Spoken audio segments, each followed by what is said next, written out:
Kathy Woods with the Philadelphia Tribune. Nice for us all to be connected. Philadelphia is having a great year. Go Birds! Sorry, I had to. Y'all having a great year in Philly. Sorry, I had to. It was in me. We're back now. My question is, like, what I find really unique about this is a lot of us, not many of us, not me, but some of us do think about what it would have been like with someone we dated when we were younger and a little more naive. But we realize as we get older, that was then and this is now. What about this attracted you to the story, and was there a part in your life when you said, this might have worked out? Let's start with you, Alison.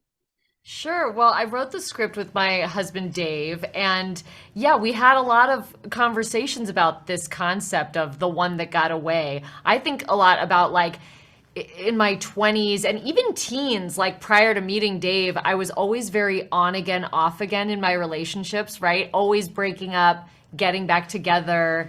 And I really wanted to analyze that and analyze that relationship amnesia. Like, I see a lot of women in my life do the same pattern, right? Where they have all the reasons why they want to break up with someone. And then the minute they get lonely, it's like they don't trust themselves, right? They think, I was wrong. That was the person for me. Everything was right when I was with them. And, you know, we kind of started to analyze, like, what if the thing that you're missing was actually just that period of your life, or it was like kind of like the person you were then. Yeah, I think that's interesting. What about you, Jay? I don't think I've ever been that person. I'm like you. I've never been that person to kind of reflect back and be like, oh, what if? But I do think for me, what was really interesting about the Sean character, like specifically, was being in a very specific moment, and then like all of a sudden realizing that like maybe I rushed into this thing, and like this someone that I used to be, that I am like now remembering because of my relationship with Allie and bumping into her, it's making me think of all the things that I wanted in life and who I used to be. And I think, like you said, there are some people out there that like that is a thing for them. And to me, like exploring life in that way and humanity and how those feelings arise in folks, like to me, that's the joy of being an actor, is getting to do that. Mm-hmm.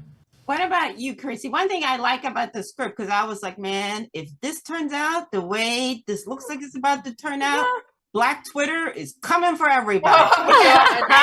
That's the worst. So I was like, okay, now we gonna be all right. Now, when you were reading it, did you have the same feeling that I was like, or and then got to the end, you were like, okay, it's all good. We gonna be okay. I don't think I necessarily, I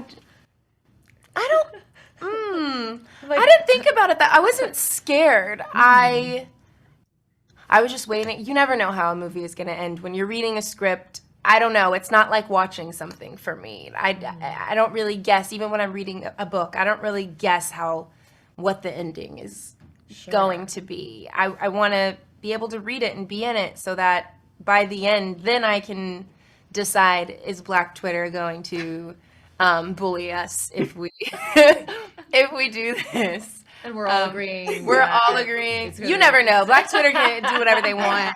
At least it'll be funny, maybe. You're gonna be okay. One thing I did like.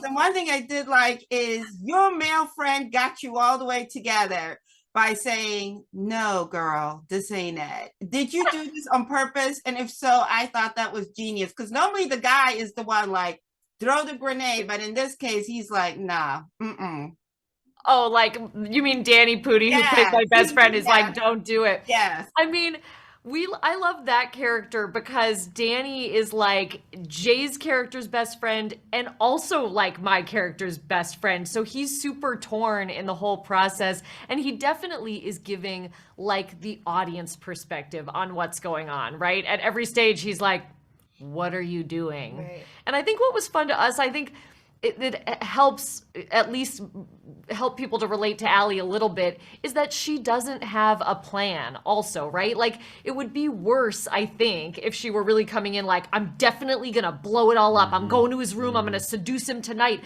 she's not. She's actually like, I really don't know, but like feelings happened and I'm just having a hunch and this feels like my last chance. And, you know, that part, but her poor best friend is just like trapped in the middle of it all. Yeah. Thank you so much, guys. I had a lot of fun with this and have a great day. One more time. Go birds. Go bird.